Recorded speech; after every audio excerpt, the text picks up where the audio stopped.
it's interesting. Like, so my background is in white collar so I got involved years ago with digital currency, the regulatory side, DOJ, SEC.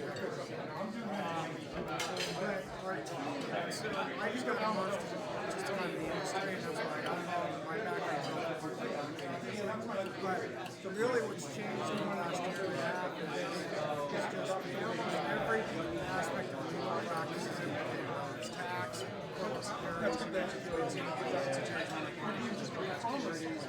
we have transactions, meaning just licensing agreements, privacy policies, etc. We're seeing more and more securitization. So our Thanks, Serena. Thanks, everyone. Wow. I should have charged for the event in cryptocurrency. It's just bad mistake, but we won't get in trouble with the feds. So before we start, so for how many of you, this is the first MIT event you've come to? All right, so probably about half. So, well, welcome. Let me tell you a little bit about the club. We're the largest alumni club outside of Boston for MIT, and we host probably close to about 150 to 200 events throughout the year. And over the course of a year, about 4,500 people come and attend our events. So for those of you who've been here before, welcome back again. And for those, this is your first time. Hope you make this into a repeat event. Part of the reason why we do this is to learn about new trends, what's happening in sort of technology, and there's no other way of doing it than just getting in some of the leading experts in topics and get them in a room and learn from them. A lot of the activities we do goes towards funding needy students from the Bay Area. So all the all your contributions towards purchasing your tickets, etc., the surplus goes towards funding students to attend MIT, and to this day, we have funded close to about 200 people to go and attend MIT. Just a quick recap of some of the upcoming events. So we've got our holiday party on December 16th. On January 10th, we have a AI and healthcare reception during the JP Morgan conference. On February 15th, we have an event around AI and the future of retail. And then in March, we have an event around AR and VR in the enterprise. So look out for those. If you haven't received your emails, go to our website, which is mitcnc.org/tech. Based on the response of, for this event, we have actually launched an event series around crypto and blockchain. So over the course of the next 3 months, we're going to explore different aspects of it. And we've got, this is going to be led by Audrey, who's an MIT alum. Audrey, if you're in the audience, I think I saw you. She's right there. So she's going to be the instructor. She's going to invite different guests throughout the course of the next 3 months, 4 months. Please, go register for it. Leading, after the 4 series, that's going to culminate into the MIT Tech Conference, which is on April 20th to 22nd. People who have participated in the blockchain series will get to present their projects at the MIT conference.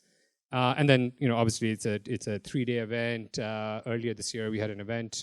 We had over 700 people around the future of AI. This time, we're talking about multiple technologies which are disrupting, industries, and AI being the leading one, and obviously blockchain as well. There is a special promo code for those of you who have come and attended this event. There's MIT Blockchain. You get a 25% discount if you. I think that expires on December 15th. So please go ahead and register. On February 24th, this is like a special event. Every year we recognize an MIT alum who's making a dent in the universe. And this year we have Professor Nargis Mawilwala. She's the head of the physics, associate head of the physics department at MIT. She was part of the LIGO team, and she is going to be honored on February 24th. So please attend. A lot of you guys have asked me during the course of the evening, how you can help, right? I mean, there are 3 areas where you can help us, and you can host an event. We were always looking for space. This was we outgrew our usual space for this particular event, but generally offices are all around the Bay Area like host us. You could volunteer if you're an MIT alum. You can reach out and you can sort of join the volunteer team. This is an effort which is put by together by several individuals, or you can come in and sponsor, right? So a lot of folks have sponsored our annual. We have several annual sponsors as well as event sponsors. So if you have any questions around whether you want to host or volunteer or sponsor, feel free to reach us at tech@mitcnc.org. Several of our sponsors are in audience right now. These are our annual sponsors, including Zeta, Lightspeed, NEA, Accenture, and so on and so forth. And then for this particular event, we'd like to thank two organizations, Silicon Valley Bank, which has been a huge sponsor and supporter for this particular event, and Evenium, which is a Q&A sponsor for the event. So thank you both. Just a few logistics. If you want to get onto Wi-Fi, the Wi-Fi access code is pre-money. Password is pre-money. So feel free to join that. For Q&A, you can go to www.evenium.me/MIT. You can post your questions there. The moderators will select the questions from the questions posted on Evenium. And if you like a question, you can upvote it, downvote it, so to make sure your event gets picked. Our Twitter handle is MITCNC, and the hashtag we're using is MIT blockchain. So with that, I would like to invite our panelists to come on stage.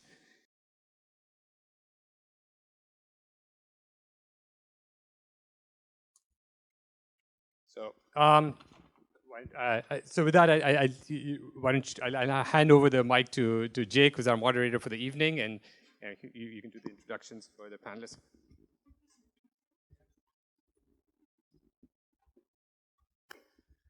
Great, thanks, Shuja. And you can see we model the seating after economy class and airlines. If you have any suggestions for the next event, you know who to talk to. Let me introduce our panelists, but first, I want to say something about our event sponsor, SVB. Just a few more words on them. SVB is a bank for some of the world's most innovative companies, and they were actually one of the first banks to work with select cryptocurrency companies very early on. They have teams that are focused on blockchain and ICO-focused companies, and something that they're actually very focused on is working with companies that are trying to disrupt banking as opposed to just protecting their own franchise and protecting the status quo. And so we appreciate their sponsorship and support of this event and others. Let's talk about our panelists now. When I say your name, just wave hi so everybody knows who's who. Juan Benet is the inventor of Interplanetary File System, IPFS, a new protocol to make the web faster, safer, and more open, and Filecoin, a cryptocurrency incentivized storage network. The IPFS project has grown into a large open source movement to re-decentralize the web and safeguard our data and improve our applications. Juan is the founder of Protocol Labs, the internet tech R&D lab that develops IPFS and Filecoin. He studied computer science at Stanford. Grant Fondo, an experienced federal prosecutor and former assistant U.S. attorney in the Northern District of California, is a partner in Goodwin Procter securities litigation practice and chair of their digital currency and blockchain technology practice. He represents technology, fintech, blockchain, and digital currency companies over a range of contested matters, as well as digital currency and blockchain companies in token sales and other matters. Brad Garlinghouse. We have some fans in the audience. Wait a minute. I paid them. Is the CEO of Ripple and on their board of directors. Prior to Ripple, Brad served as the CEO of file collaboration service Hightail. Previously, he was president of consumer applications at AOL and held various positions at Yahoo, including senior vice president.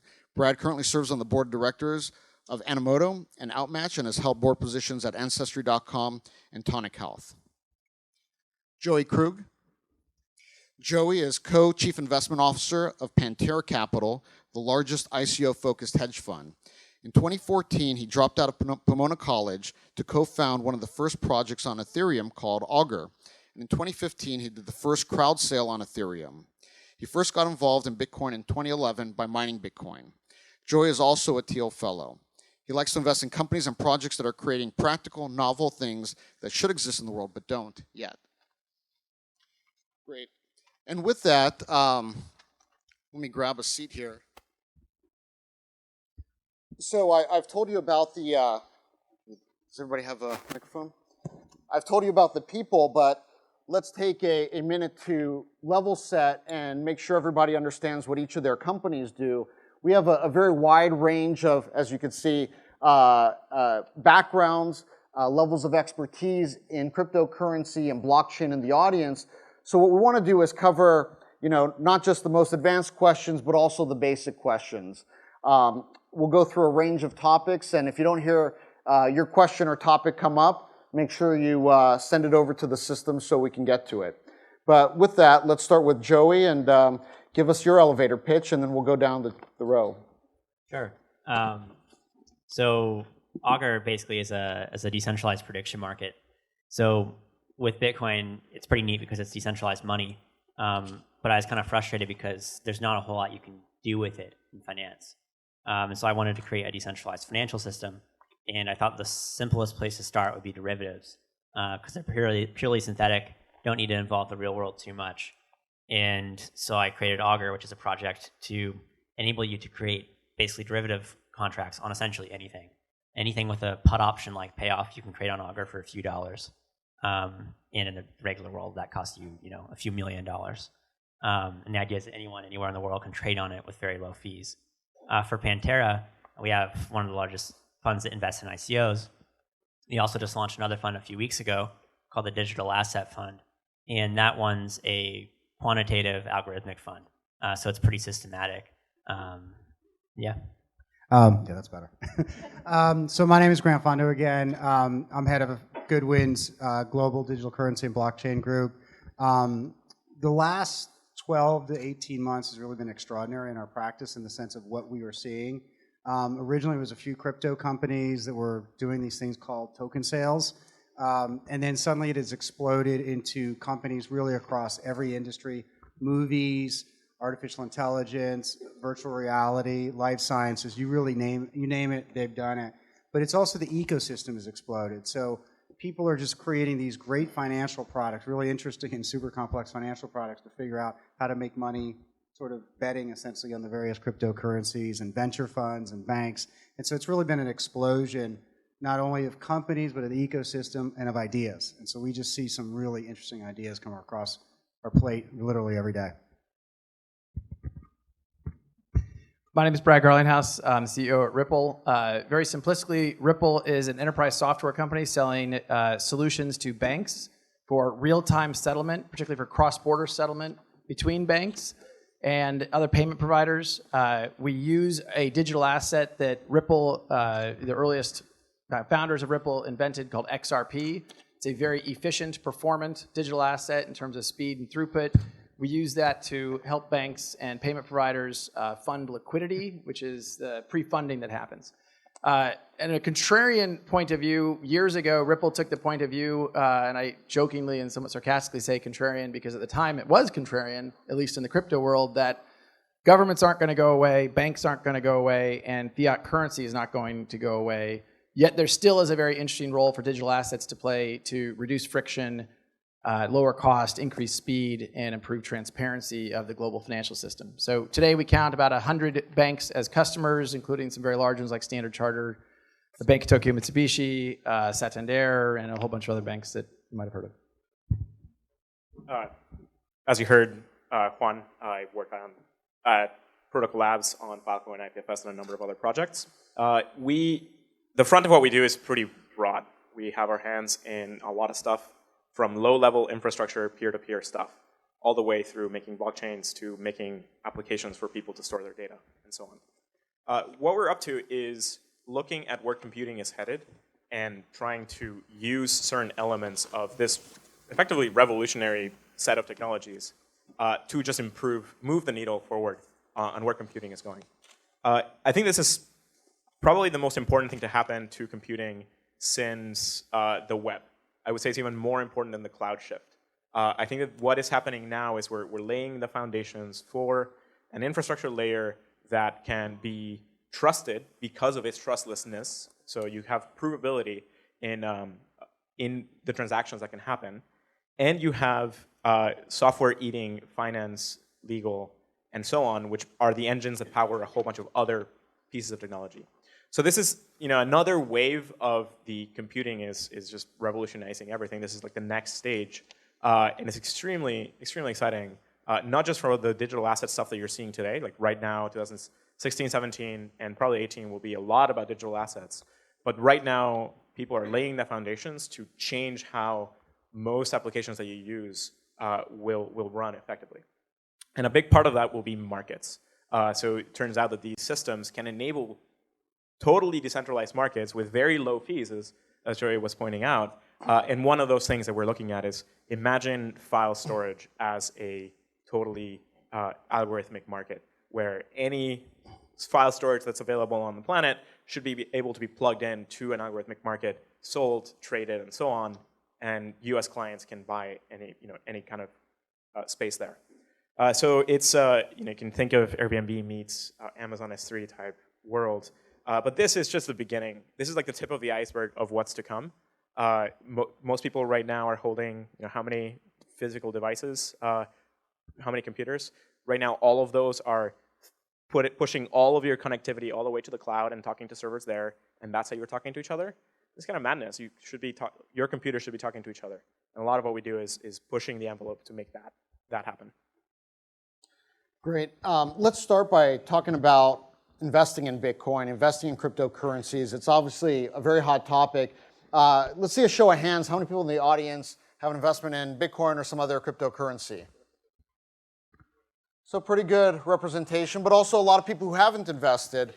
So first question, and I'd like to go down the line on this. This is one of the fundamental questions that comes up. You have smart people like Jamie Dimon saying cryptocurrency is Bitcoin is a fraud, and other smart people who are the naysayers. And so my question for each of the panelists is, what are they missing? But also balance it with what you view the real risks are. And so this is just rah, everything is great, but there's certainly opportunities, there's certainly risks. So for each of you, if we could talk through your view on that. And Juan, let's start with your perspective. All right. So I think that I'll start with the risks, right? So I think right now you're seeing a ton of noise. You probably see a lot of attention on Bitcoin specifically. There's been a huge run recently. A lot of people are now incorporating Bitcoin into their asset classes, and that's great.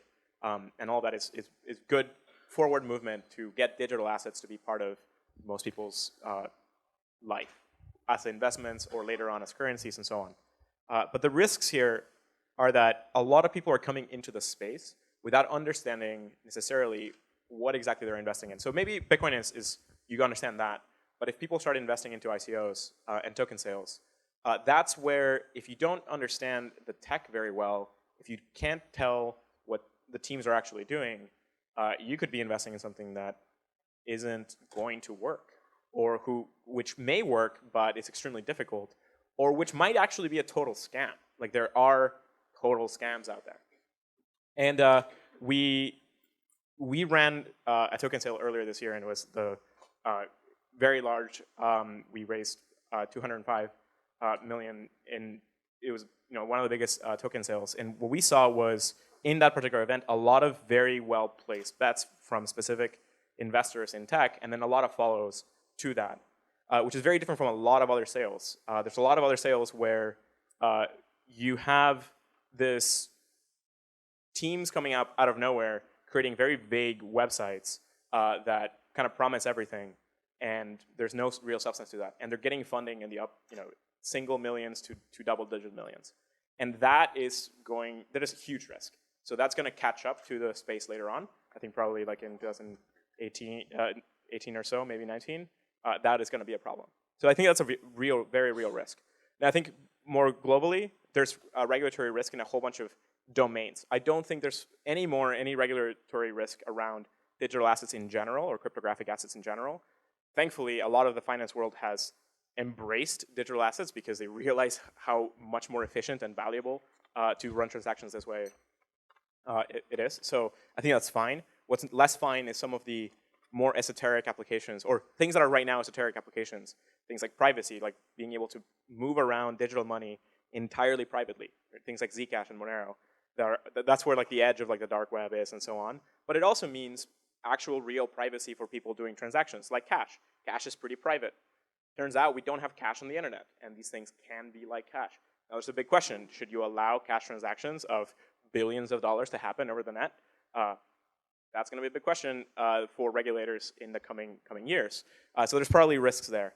Yeah, I'll shut up now. And Juan, just to get your comment on, Jamie Dimons of the world, they're coming on Bitcoin in particular. What is he missing on Bitcoin? What are the risks in Bitcoin as well? Yeah, so I think I just don't buy it. Look, it takes a while to get used to the idea that there's a thing that could be used as a store of value and whose value is really only whatever number people ascribe to it. That's just a weird thing, right? And so my perspective on this is that it is kind of crazy to see Bitcoin rise to these prices now. But that's because people are choosing to take value that they have and choosing to store it in this medium as well. And that's giving the price a very significant lift. There's a whole bunch of other questions around Bitcoin as an application platform. And I don't think it's going to be a great application platform. But I think in terms of a store of value, like this is, you could use seashells for all we care. And like that works as an economy. What you choose as your store of value has certain properties. But just because you don't like those properties or you can't control it doesn't mean that it is not a valid store of value. So likening it to certain bubbles like the tulip bubble, bubble, and so on, it's just completely missing the point here. And so I don't think that that's well-founded. I don't think that a lot of the people that are naysaying on Bitcoin as a whole or digital assets as a whole are right. I think these are here to stay.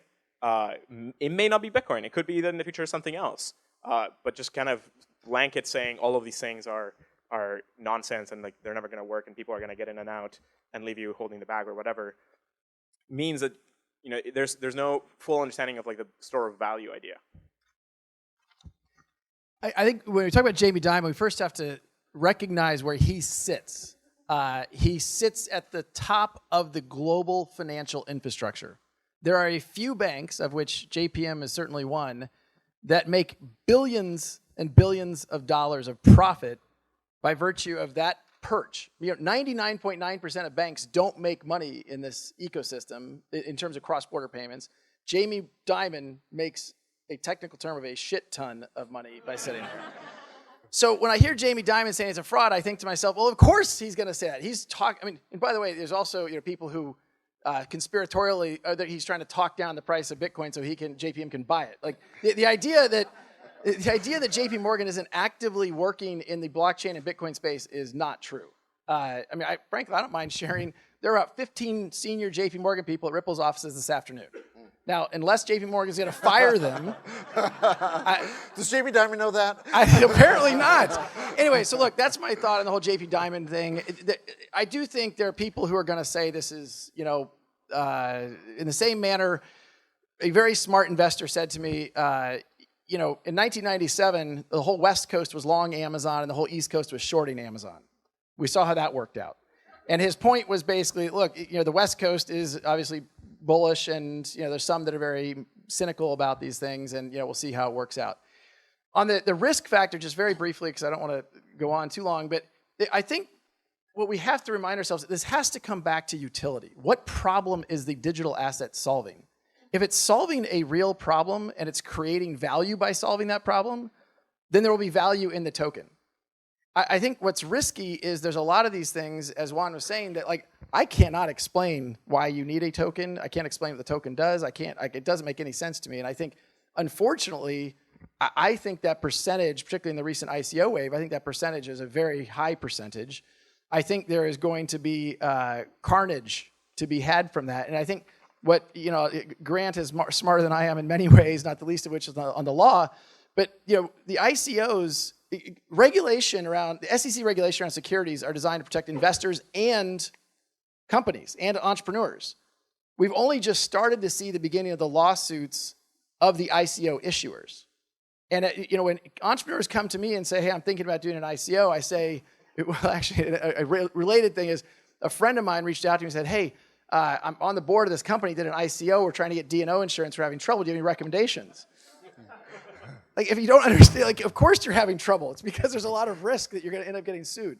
Anyway, so I happen to think Bitcoin, I think, as Juan said, Bitcoin, the problem it's solving, back to that utility, it's solving a store of value problem. Like, I get it. I understand that. But there's a lot of hype and a lot of experiments in this space that are not yet, they're just science experiments. And science experiments are not a real use case.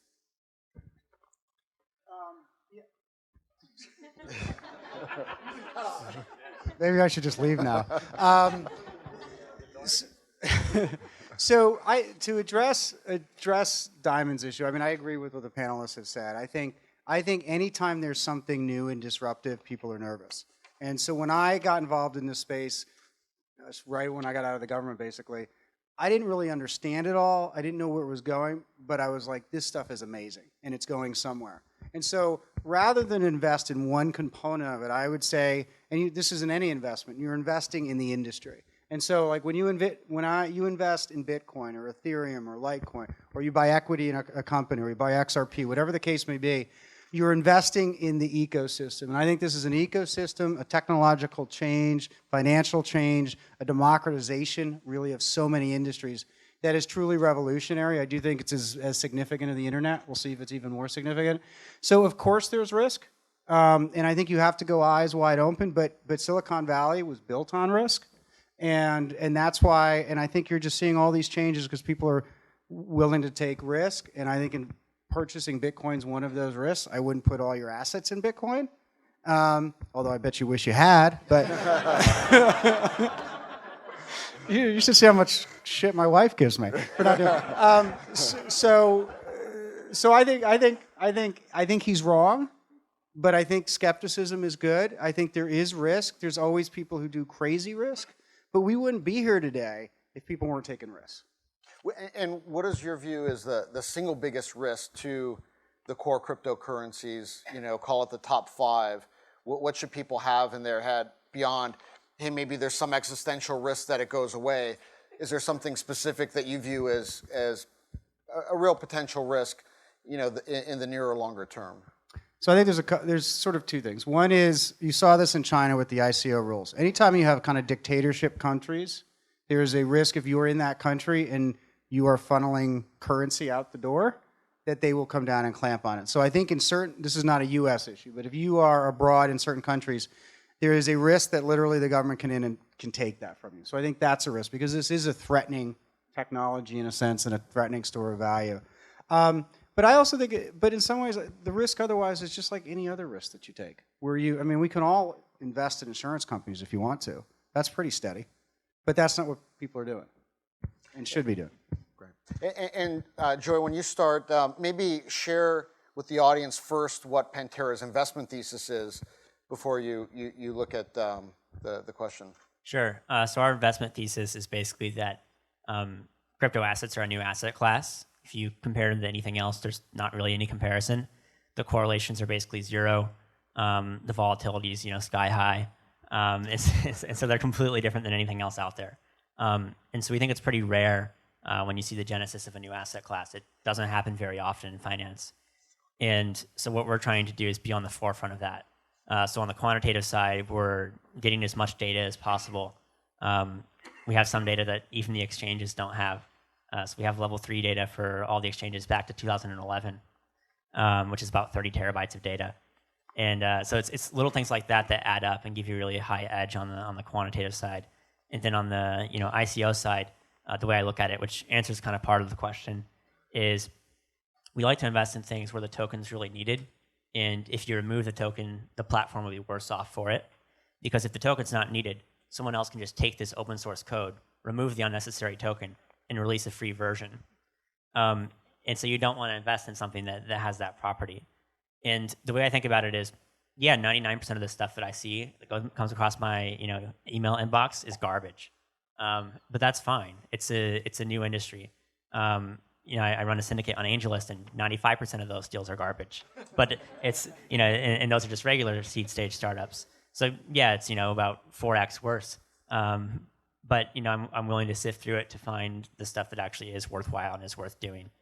For every Amazon, there's 100 web fans. But it doesn't mean you shouldn't try.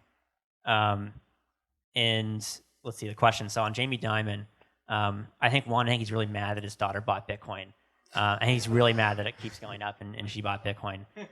Second of all, I was on a panel a month ago and I said within a year or so, I think JP Morgan's going to trade the Bitcoin futures. I was way off on that. They announced like a week or two ago that they're going to trade them. So I don't know if Jamie's going to fire all those people or what he's going to do about that. On Bitcoin itself, I think when I first got involved, there were kind of two things that made me excited about it. And I think even Satoshi kind of talked about these two things. One was the store value thing. That's really started to play out. The other one was use as a kind of transactional payments mechanism. I don't think that's going to happen at this point. Part of my experience, I started a project to make a point of sale system with Bitcoin. And doing that, when I started marketing it, I just realized that it wasn't going to work as payments because, one, it's really volatile. Even if it succeeds in the long run, it's probably not going to be much lower volatility than, say, gold, which has been around thousands of years. And then the other thing is consumers don't have incentive to use it. Say you're interacting with a store, well, that's already a trusted third-party kind of central point of failure. And if you use a credit card, you get 2% cash back. So I don't think it's going to succeed as payments. But the thing is, it doesn't have to. It can just kind of be used as a store of value thing. For me, though, that does make me kind of, I'm still bullish on Bitcoin, but I'm much more excited about platforms like Ethereum, things like Filecoin, things like Augur, because they're building this stuff that I think is actually going to impact like the average person in the world. So Bitcoin's great if you have a lot of money and want to store your value somewhere, or if you're in a hyperinflationary regime and just want to get your money somewhere. But the kind of consumer stuff I think is much more interesting to me. You have a question? Oh, cool. Gotcha. So Joey, on that note, a lot of folks have talked about, for a cryptocurrency to succeed, it really has to have this intrinsic value. And as an investor, how do you think about value versus price? If you look at something like Bitcoin, what signals do you look at to say, here's where I think the value is, and then make a determination between value and price and if you should be buying or selling? Yeah. So there's one thing in finance that's impossible, and that is timing the market. Rentec can't do it. Warren Buffett can't do it. No one can do it. Anyone who tells you they can do it is either lucky or a liar. So what you can do is, you can do things on a short time scale. So what we look at is, I personally don't hold a ton of Bitcoin just kind of sitting it there because the prices are so high at this point. I'd rather have it in kind of something that's more quantitative and kind of more rigorous. And so what we do is for our quant fund, we look at a bunch of signals, and then we generate signals for kind of the next hour and the next 24 hours, and then trade accordingly. The sort of stuff that we're looking at is things like sentiment. So these markets are very sentiment-driven. I'm sure everyone here has, anecdotally noticed that. So that's not a surprise. And then, kind of the network fundamental data itself. So things like number of Bitcoin issued over a certain time period, that varies just due to natural variance. A lot of the miners sell them off as soon as they get them, which all else equal impacts the price. And then other things like, the kind of pricing data, volume data stuff that we do on a kind of higher frequency side of things. And so, my outlook on it is, if it's something that you're going to buy and, look back on 10 years, sure, why not? Don't put all your money in it, but, a small amount is probably worth doing. And if you're kind of interested on a smaller time scale, to me, I'm much more interested in the quantitative stuff because it's stuff I'm confident that you can actually do in practice. And Brad, how about from the company perspective? CEOs think a lot, especially public company CEOs, but private company CEOs, about what their stock should be worth. They think about comparables in the market. I was just on an earnings call the other day. Company was talking about how there were certain other comparables that they thought were they should be comped against. How do you think about how that plays out with regards to the price of XRP? Again, value versus price, and how much you care about that, and how you communicate value to the people who want to buy it.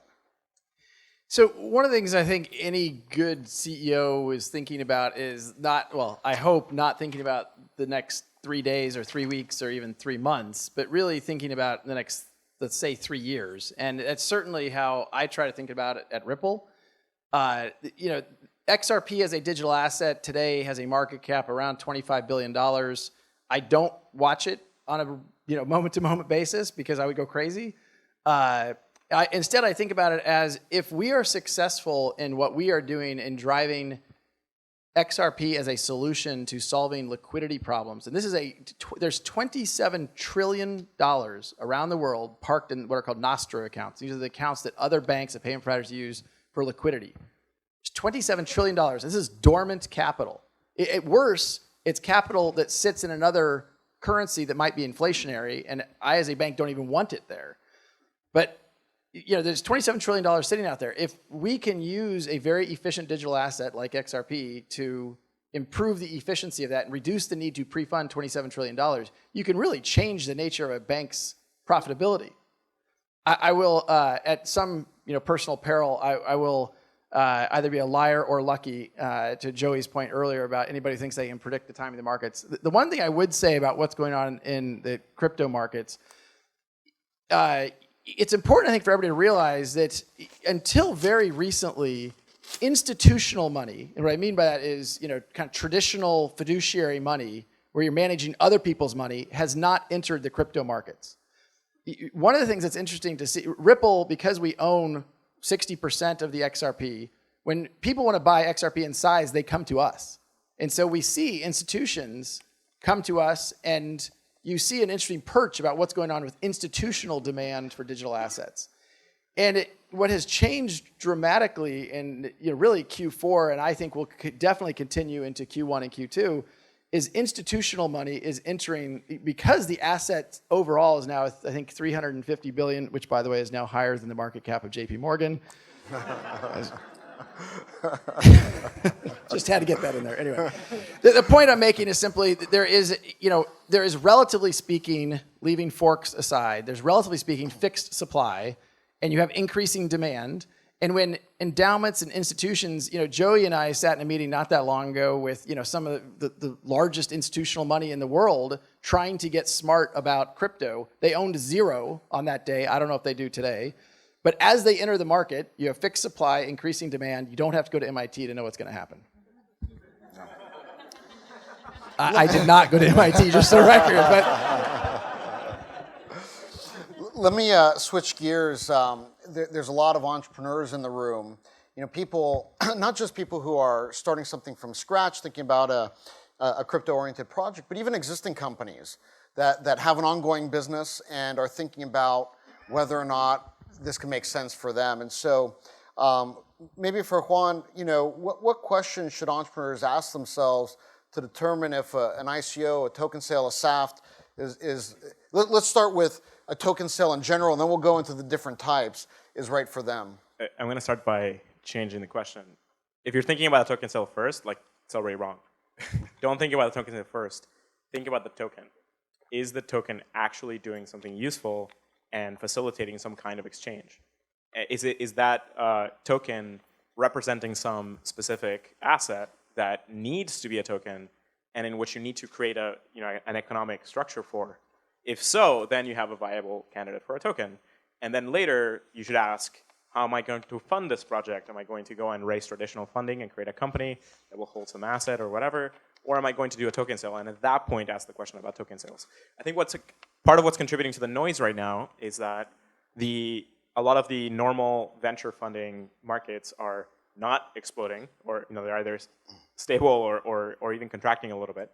And so you have a lot of companies that normally would go and suffer a painful series A's and B's and C's and so on.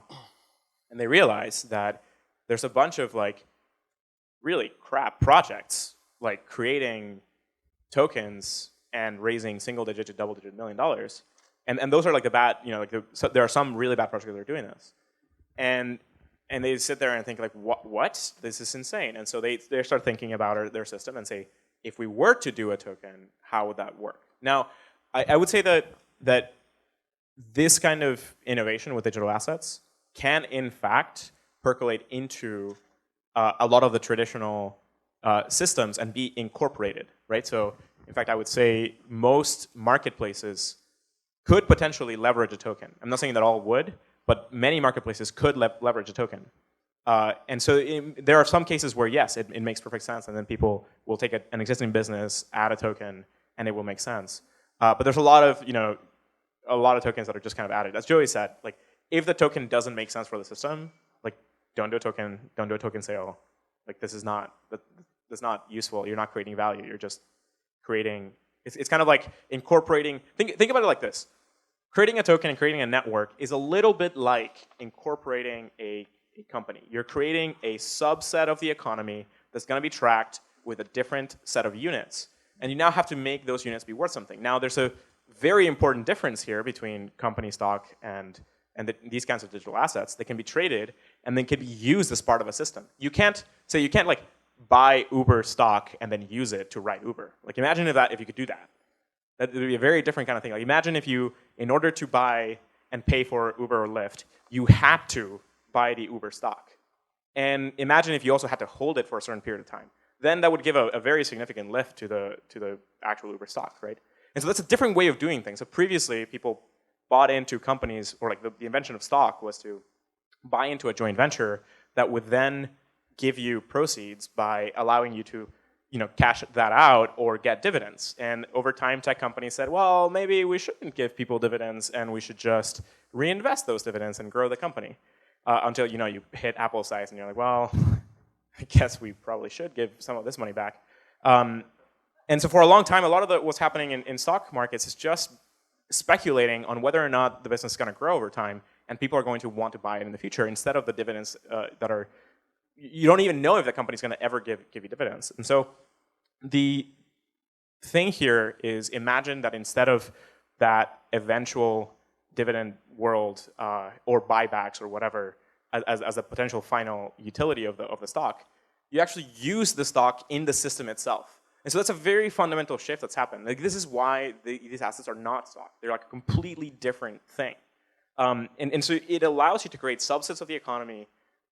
You build an application and you think of like the economic flows in that application, and you can use an asset to track and model how those flows happen. And at that point, you can build a network, a token application, and so on. So there's a lot there, and I would just point entrepreneurs in the room to a few problems in the space. I would say that there's anything in the forefront of computing. So if you can think of next ways in which people are going to adapt either cloud computing to this or just new ways of doing things, that's always evergreen, because just that's an exponential growth that is going to continue. It's been going since over 50. Like, computing started in the 50s, and it's going to continue. And so you can bet big on computing infrastructure, and if you're doing good things, it'll probably pan out well. Aside from that, I think that there's a lot right now in thinking about large transactions that normally take hundreds of thousands of dollars or millions of dollars, like Joey was saying, and think about how those transactions can be structured with digital assets. So things in real estate, things in insurance, things of that sort, where you can take all these extremely inefficient systems that require all these intermediaries and like weird ecosystems with players that like are just really bookkeeping or charging tolls along the way in some exchange, and just replace that with a program. And just immediately you increase efficiency and you broaden the horizons for a ton of people participating in those markets. And then think about actually any kind of market. If you can represent it digitally, you can build an algorithmic market for most things. So I mentioned Filecoin and file storage, and so that's one example. Take something that normally you wouldn't think of as being part of like a tradable market with like asks and bids and so on, with high frequency trading, and actually do that. And there's probably a whole bunch of other kinds of assets that you can do this with. I think if you stay in the purely digital realm or purely computing, that's probably easier right now, at least for the next 2 years. But down the road, there's going to be a whole bunch of other kinds of markets that can run this way. And maybe things like Uber, Lyft, And Airbnb will eventually be either replaced or incorporate some kind of asset like this. It makes a lot of sense for these kinds of projects. Well, Juan, and that I think raises a good question for a lot of B2C applications. It's more intuitive on potentially incorporating a token and doing a diverse token sale. But Brad, tell us about your experience. When I look at use cases for Ripple on your site, it's very B2B driven, but yet I can buy XRP, and there are a variety of ways for people to participate in buying XRP as, call it, consumers. How do those two seemingly different things align? And speak to the B2B entrepreneurs who are thinking about, hey, can I do a successful token sale that's broadly adopted? So, I mean, you're right. Ripple is very much trying to solve an enterprise-grade problem. We think we're really the only enterprise blockchain company out there today that actually has production happening. Like, there's a lot of tests and a lot of things going on, but we are trying to solve a problem on a B2B basis. We have a traditional kind of enterprise sales force. When I think about, there are investors who are interested in, frankly, speculating on where XRP is going to go. And, to the extent we are successful solving a multi-trillion-dollar problem using XRP and integrating XRP into those flows, it's going to drive a lot of demand for XRP. Again, I said earlier, the market cap of XRP today is around 25 billion. You're solving a $27 trillion problem. I'm not saying it's going to 27 trillion, mind you. You take a lot of friction out of that system. But, when I think about the other use cases and consumer use cases, I think there are a lot of other use cases where we think XRP could be a very efficient digital asset. Ripple is focused on payments. We think about it kind of the same way. Amazon was really good at books. The name of the company actually was Amazon Books. It wasn't Amazon. And then they decided, hey, let's go do another vertical. When I think about what Ripple's trying to do, we want to be extremely good at solving a very large problem around payments and liquidity on a global basis. We are actively, frankly, investing in other use cases for XRP, and those aren't things we will pursue, but some of them will be consumer-centric, some of them will be in marketplaces. But those are things that we will partner with or help entrepreneurs go and build solutions that take advantage of with a very performant asset relative to most of the other digital assets out there. And going through this process of thinking about whether or not to do a token sale, companies have to understand the risks. Grant, from your perspective, step one for companies that aren't ready to hire a prestigious law firm like yours, they're trying to get their head around, how do we do this? Can we do it? What are the risks? One, is there a place to get started before, engaging a big machine to go through a process? And two, what would you advise startups on how to minimize the risks once they decide to go through a process? So starting with the second question first, listen to your lawyers. No, I think as far as minimizing the risk, I think you have to think 3, 4, 5, 6, 7 steps ahead. So you need to think how others view things. So this sort of ties into how do I get kind of free advice. The internet is a phenomenal source for a lot of information, YouTube, et cetera, this panel, right? So, and it's amazing how many people actually Google this stuff and try and figure it out. And those are guidance, but I wouldn't get too hung up on it. I think it's a very preliminary step. We have people who come in and say, well, my token does this, it's a utility, I don't need to worry about anything else. And that's just not right. So there's so many other components. And I think also to look at the project in the whole. So it's not just the token on the platform. I always advise, I agree with Juan completely, don't jam a token down your platform, okay? If your business doesn't have any reason to do a token, don't do it. It's expensive, it's time consuming, wouldn't do it. So the first thing you need to figure out is really how does this token really make my platform work? What makes this so much better? And if you're thinking it as a fundraising aspect first rather than this is a really great application, it can do whatever we're doing better, then I think that's the wrong process. I also think just getting the advice early. Don't go all the way down the path and then go talk to the accounting or go to the lawyers or something. Get the advice early on. Many problems at a high level, you can redirect people in a 20-minute conversation. And we have people spinning their wheels for months trying to figure stuff out. So I would say just get the advice early. But also think long term. Think to minimize risk, you need to build in the idea that whatever you do is going to change tremendously in 6 months, in 12 months, in 18 months. And so make sure you build that in as you're making representations, as you're building out your platform, for either from a technical perspective or from a legal perspective. Yeah, Great. a thing on that. You should check out. Sorry for the plug, but when we built our token sale, we had to solve a ton of problems to build a platform that allowed this token sale to happen. And then we solved a whole bunch of regulatory questions for ourselves.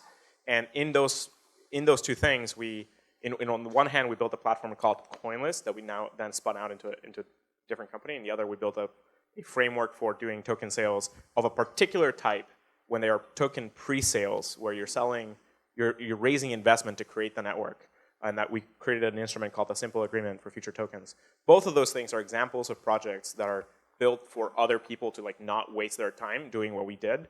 Check them out. It's open source. Please, if it's relevant to you, get the advice from a lawyer, get a great legal team, figure out if it's for you. And if you are building a token and you're going to do a token sale, consider using CoinList to save you time. We probably spent close to 6 months of our time working on our sale because we had a whole bunch of constraints around how to do it, and we wanted to make sure to do it by the book. We wanted to do it as correct as we possibly could, and so on. We couldn't ultimately solve all the constraints that we wanted to, but it's a massive amount of time. So just please get advice early, talk to other projects and see how they did things, and just don't reinvent the wheel if you don't have to. And Juan, how mainstream is the SAFT at this point? How regularly is it being used? So we released our version in August when we did our sale. During that period, some other companies were already using our version because we kind of showed it around to some other people before we did our sale. There's been a few other versions before because I think this idea got co-invented. Many people came up with the same idea, so there was kind of a co-invention, and then we could try to synthesize all of that into one project. I would say it's probably, these are not exact numbers, but there's our sale and a few others in the tens of millions. So probably close to $500 million has been transacted in SAFTs, at least, potentially more. Probably Joey at Pantera and a whole bunch of other funds will probably have seen a lot of SAFTs going through. There are at least 10, I think at least 10 projects that have used it. And so that's since August, right? And potentially a little bit before. We know of a lot of players that are going to be using SAFTs. Now, again, that's only for specific case when you're raising investment before the token is live. If the token is live and it's clearly not a security, you probably don't need it. So just, again, get a great legal team and figure out exactly what you should do. Can you repeat the part about where you spun out the company? Yeah, so we worked we built CoinList with AngelList, and we spun it out into a separate company so CoinList is now not only a platform, but is now its own company with its own team, and it's now, they did another sale, they did Blockstack, and they're now doing props by you now, and they have a huge set of other things that they want to do next year, so check that out, and if you're going to do a sale, go through there.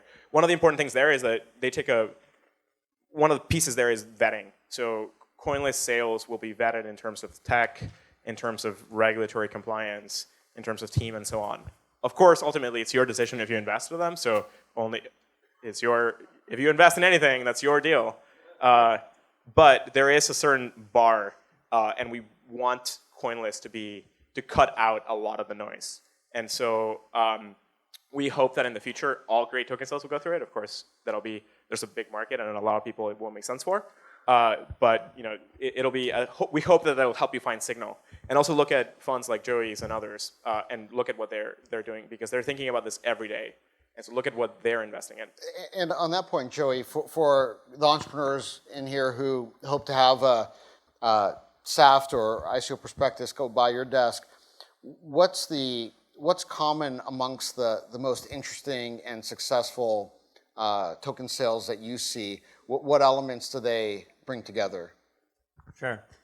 So just one thing on Juan's point, it's well more than 10. About 95% of the deals we see Even the ones we don't invest in are using the SAFT. And then let's see. So what's the most interesting stuff? I think it's really anything where you have a multi-sided platform or a marketplace where today someone sits in the middle, extracts a bunch of value, charges a bunch of fees, is basically what I call a rent seeker. And with this tech, you can disintermediate them. I think if Airbnb were started today, I think it probably would have been a peer-to-peer cooperative protocol. I think you can get so much lower fees doing this sort of stuff. Uber probably not, because it's just not scalable enough yet to do something like Uber on a blockchain. But Airbnb, I don't rent a house on there multiple times a day, so it's much more feasible. The sort of stuff that's interesting is things where people have like some sort of MVP or prototype before they come to us. Actually having like functional code is really nice. The market doesn't have enough of that right now. Understatement. Yeah. Well, and on that note, are you seeing companies that are existing companies that are saying, hey, we're going to, add a token component, or is that still too early? We've seen a few. Once in a while they make sense, but usually not a whole lot. I think if you're starting a token project, thinking about it as starting a token project is just the wrong way to think about it. You're starting a project. So like you're starting something. It may evolve into being like a regular equity funded startup. It may evolve to be like a nonprofit. It may evolve to be something that involves an ICO. And the way you figure out which is best is you start actually working on it and you start actually building it. You don't just write a few lines and then pitch an investor on it. Because for one, that's bad for the investor, and it's also bad for yourself because you're not going to actually sharpen your thinking on the idea.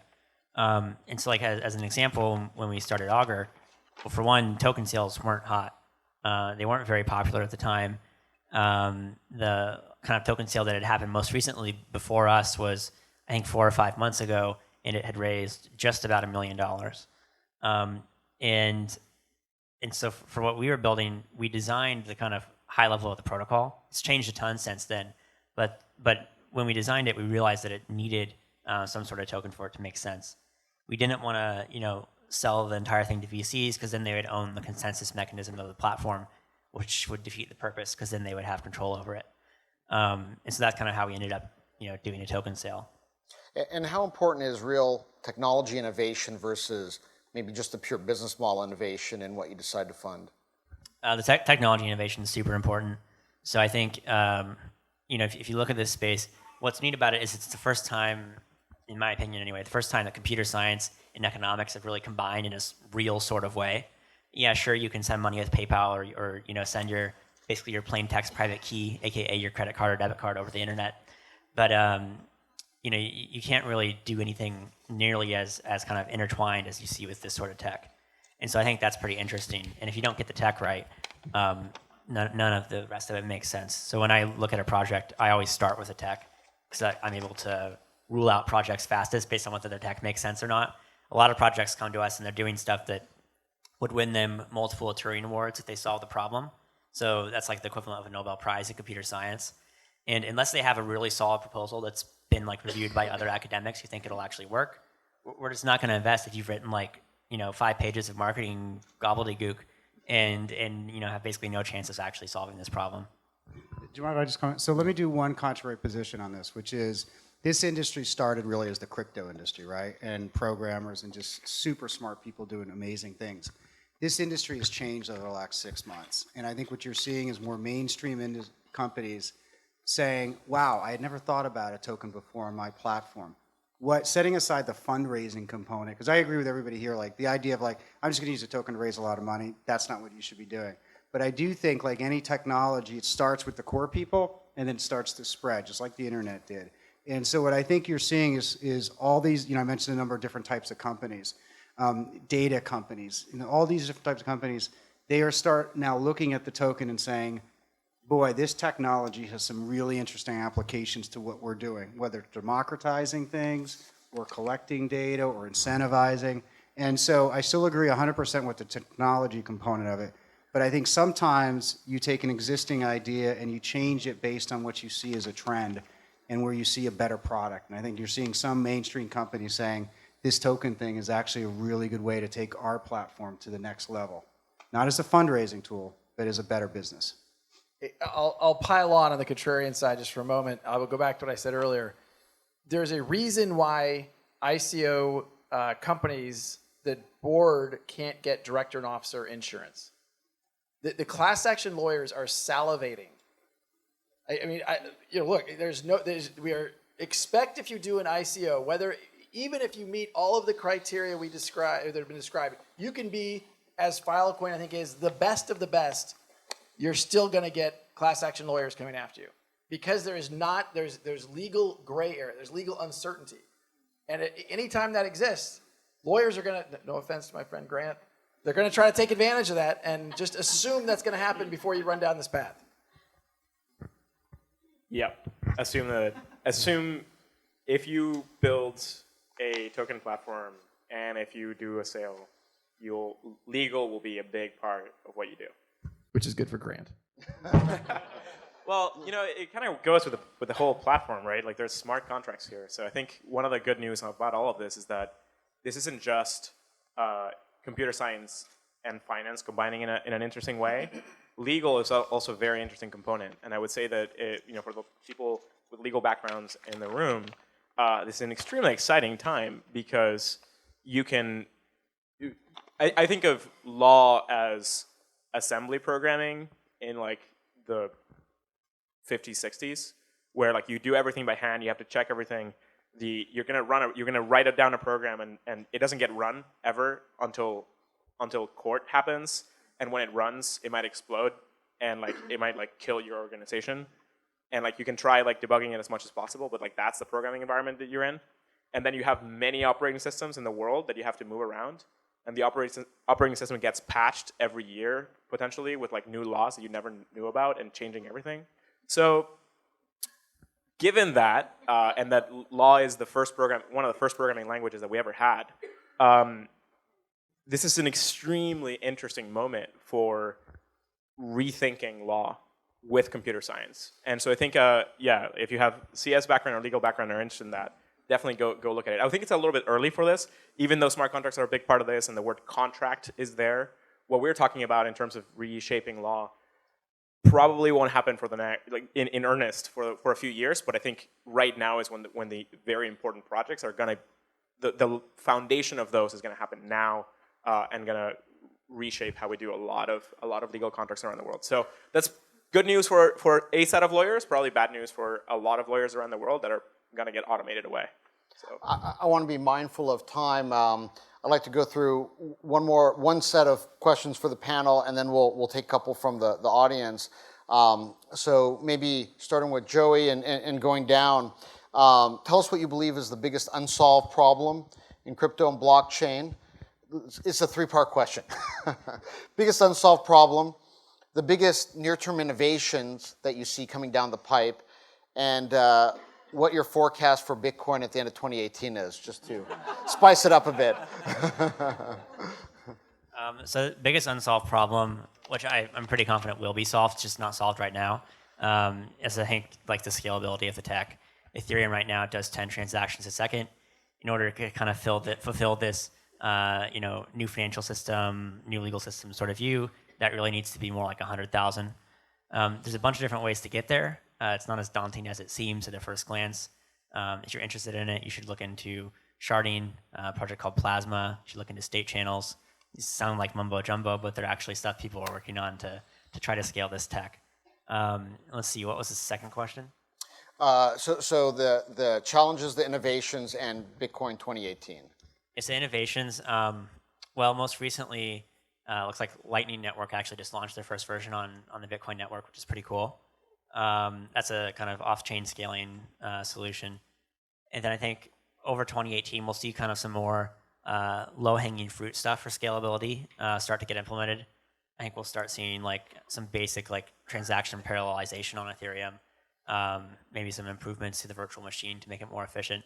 I think like the first like 10x increase in performance is pretty low-hanging fruit. After that, it's a lot harder. But I think that's going to happen in 2018. Then the third question about Bitcoin price, There's kind of two possible universes here I see happening. One is the institutional capital. So the reason it hasn't come in a ton yet is because they're looking for kind of quality custodian solutions. So if those are probably going to happen over the next 6 to 9 months. Once those are live, I think the capital will come. The only question is, will retail continue to prop up the market until that happens? And so there's two possible universes. I'll only answer the fun one because you asked, the sort of exuberant thing here, which is what the Bitcoin price will be. If the institutional money actually comes, I think it could be like over 25K, 30K, within a few years, 50K.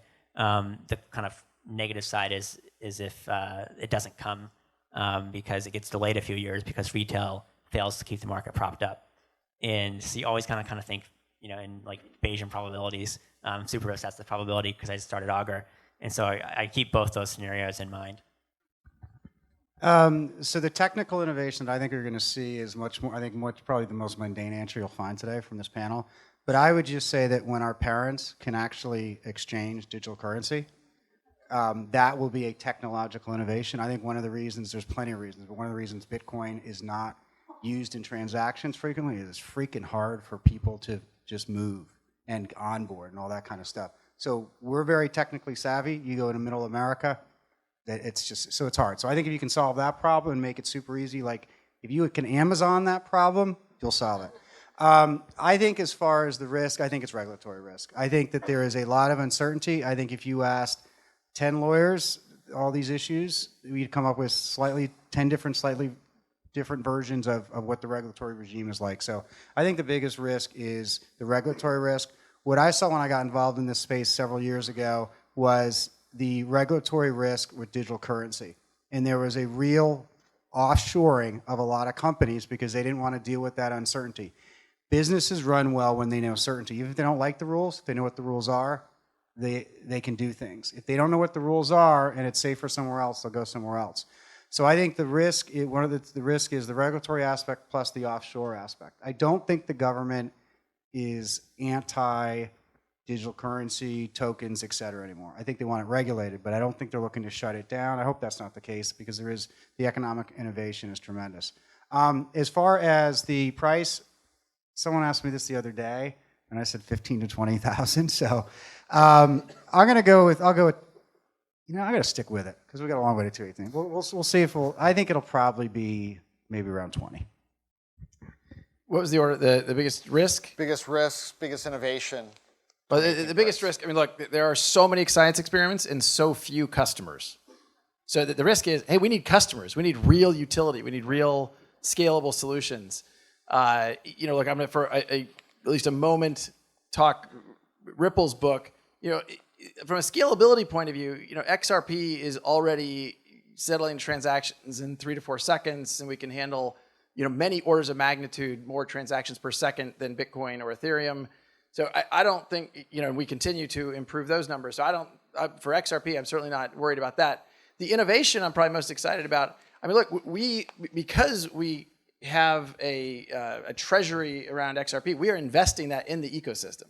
We're investing that in XRP use cases, and we see a lot of interesting, whether it's marketplaces, whether it's, a whole bunch of examples where, frankly, entrepreneurs are like, look, if I do an ICO, I got to go build a token, I got to make sure it's super secure, I got to go deal with all the things there, or I can use an existing one, and we are partnering with some of those, and so there's a lot of interesting stuff happening there.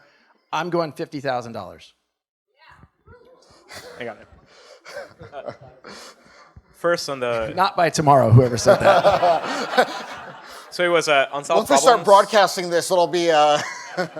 So unsolved problems, price, and what was the second one? Innovation, yeah. Yeah.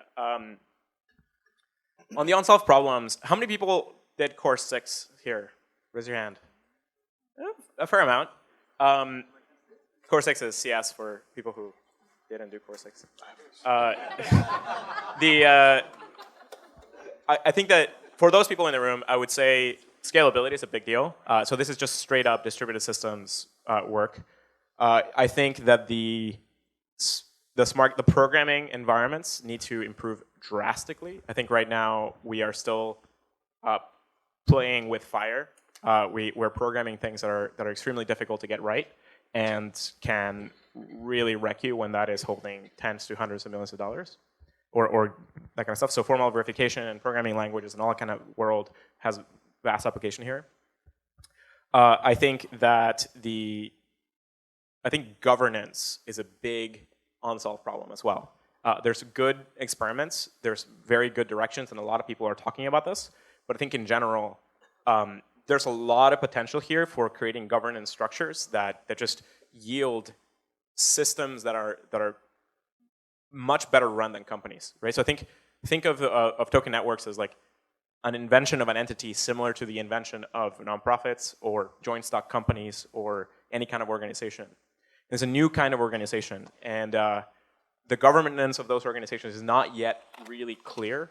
We're kind of trying a bunch of interesting things, and there's promise, but I would say, like, look at that. Custodianship also. How many, if you hold Bitcoin or any other cryptocurrency, you probably have dealt with the problem of how do you hold a lot of it. And so hopefully if, there are some very interesting projects here, but I think if you're interested in that, there's still an opening. I think that I'm with Joey. I think that there's a lot of money waiting to get into the space. It may be into Bitcoin, it may be into Ether, it may be into Filecoin and other things. I think that if that money comes in the right timing, I mean, I see a world where Bitcoin could hit something like, it could 10x again, right? So it just 10x'd in the last few months. It could 10x again. But so it has to stay at that level and 10x again. I also see a world where it goes back down to 1,000 or lower, right? So I think it's huge variance. Tomorrow. It could be both tomorrow. Everybody hang on, let me do a quick trade. Now, like if you hold Bitcoin, like you are holding on to an extremely volatile asset. I think that there will be very stable assets in the future, very stable coins, they're called, and so on. And those will be more akin to actually holding your wealth or whatever. But Bitcoin is pretty volatile. I do think that there is high potential, though. I don't think that if in a year we're sitting down and we see Bitcoin at 100,000, I don't think a lot of us will be that surprised. We'll be like, wow, this is pretty cool. But just hit 15K, and we're like, yeah, I guess. So I promised I'd get to a question from the audience, but let me ask one more, if you'll bear with me for a few more minutes. And we've talked so much about the business and financial implications of blockchain and cryptocurrencies. I want to at least touch on the potential for social change, social impact. And Juan, I would love to hear your story in and around that area, not just what you've seen with IPFS, but if there's other things that you've seen as well. Are you referring to certain uses of the tech against censorship and so on? Yes. Got it. So IPFS was one of the projects that Protocol Labs makes, and it's called the Interplanetary File System. It's a new way of doing the web so that it's much more secure, censorship resistant, so that it works in a decentralized way, so that it works peer-to-peer, and so on. It's like think of it like a big upgrade to HTTP. Let's replace HTTP with a much better protocol with the hindsight of 2017 as opposed to 91. It's been used for a lot of things, a lot of kinds of applications, but one set of things recently in the last year, there's been a few examples of certain groups encountering censorship that is a big deal, and some of them turning to IPFS to use it. I think this needs to be done with care. People need to know what they're doing when they go and build projects like this.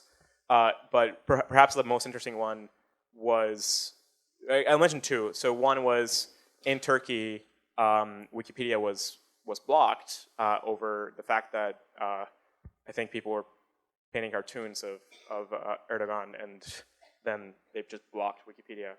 There's probably a lot more to it, but we took static dumps of Wikipedia and put them on IPFS, and then those could then be viewed in Turkey. And so the traffic that we've seen in our IPFS gateways from Turkey is actually pretty high. So we know that people are using it. And we also know that people move the content there and so on. Another case was in Catalonia, there was a referendum that saw pretty bad censorship when it comes to very liberal Western countries and so on. they were trying to hold this referendum that was, somewhat unconstitutional, and then the Madrid government decided to block all of the websites and try to just stop it entirely and just censor a lot of things, which is kind of a weird move and probably a huge overstep. They also then decided to, on the date, send a lot of police to Catalonia to physically stop the voting, which was also pretty bad. In that period, people used IPFS to distribute the content, and people were able to find the locations of the places in part thanks to this. I don't know. We don't know how much it was used. We don't know how many people benefit from this, but we did see that it was used, and that was a really cool moment. We also know that it's in use in China. So I think it's an interesting future, and part of the stuff that we're building is we're worried that the internet might break, break up into like balkanized regions. Think of like the firewall of China, but in a bunch of different places. And the thing that's going to prevent that and allow and continue this amazing open-ended, open membership, freedom of free place with all this amazing innovation and interconnectedness is censorship resistance and is the ability of two parties anywhere in the world being able to communicate freely. And so we believe very strongly in that, and we're building tech to enable that to happen. But it could be used for bad too. So I think this is not an easy subject. A lot of the tech that's being generated right now can be used for good and bad. So there will be tokens and projects that will be used for pretty bad stuff. So like any technology, it can be used for good or bad. I'll be super quick because there's some funny questions apparently popping up here that I want to see. We don't have the advantage that you guys see of what is getting the chuckles. Two things that Ripple's doing on kind of the social good side. One is we partnered with the Bill and Melinda Gates Foundation to take Ripple's kind of core technology, something called the Interledger Protocol, and it's an open source technology. They have created some things around it called Mojo Loop and applying that to less developed markets. Some great stuff going on there. The second thing I'll say very quickly is Ripple set up a nonprofit called Ripple Works. Ripple Works has hundreds of millions of dollars in it and is also helping projects scale in less developed markets. That's great. Let me just move on to, I know people want to get out. Besides Satoshi saying hello to everybody, let me throw out this one to the panel. And question is, what are your thoughts on projects that aim to tackle supply chain inefficiencies by putting physical objects on a blockchain? For example, two Chinese projects, VeChain and Walton Chain. And I guess also the notion of blockchain projects where perhaps a proof of work or consensus happens in the physical world. I don't know if there's anybody on the panel who's looked at those areas. Kind of. I would say that for putting physical or tracking physical objects with blockchains, so things supply chain and all that kind of stuff, I think it's great. I think it can be a really good application. I think the reason we haven't seen it yet is transaction volumes and scalability, ease of getting into the platform, consumer application questions, and so on. It's just a matter of time. If I had to bet, I would say sometime in 2018 we'll see maybe a really good application on this, or 2019, but it's coming around the corner. I would say try to find one example that is not that hard to do, like a product that can be not that great and so on, just like the utility of the chain really impacting things. I would say go for that. Yeah, I think you are going to see it. I think watch the cannabis industry. So blockchain in some ways is made for cannabis. So I used to be a federal prosecutor. This is where the booze come in. But no, so we would go and, in this district, you didn't prosecute marijuana, but where there was a drug trafficking, where they're polluting the national parks and stuff, you go in and take care of it. And I had a case like that. So the marijuana now is so different than maybe when some of you did it when you were much younger. And it's much more potent, but there's also many more chemicals, et cetera. And so there's an issue where if you have a supply chain where you have a blockchain where you can essentially authenticate that this marijuana is exactly as described, there's potentially a lot of value in that. And that industry is really looking at that. I think you just started 4 companies in this room right now. 420. Yes. Good one. I just want to use an example everybody could understand. Well, I know we're running over. I know there's a lot of other questions, and I had a lot of other questions as well. We have the room So feel free to stay, hang out. But let me thank the panelists. Let's give them a great hand for a great discussion.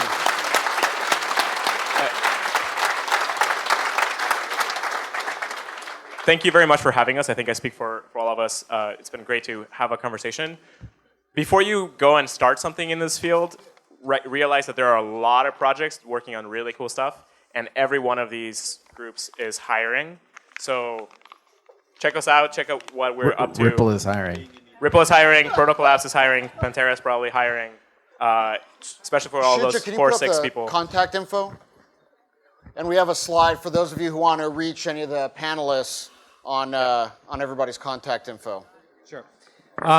Thank you so much. We'll get to that. But before everybody leaves, once again, we'd like to thank our SVB as our event partner and Evenium as our Q&A partner, which made the process a lot more interactive.